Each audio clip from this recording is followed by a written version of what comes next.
Yun guys, so aksidente ngayon lang. Ayan o, nabangga yung kotse.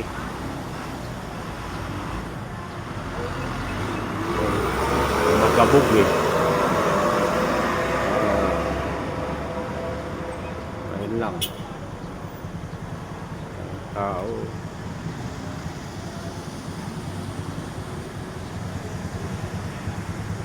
Yung mga ngayon lang to. Lakas ng lagabog eh. Tingin ko yun na. Tumama na sa poste. Ayan o. Sinalang niya yung uso niya. Ayan. Aga. Biyernes na araw.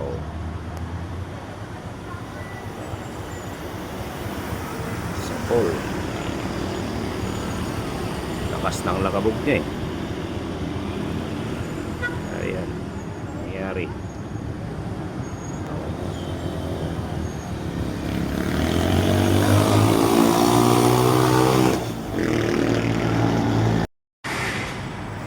Ano guys, tunuwing na siya. Ayan o. Tuwing na. Ano, nila na. Yeah. 20 na siyang hinihila.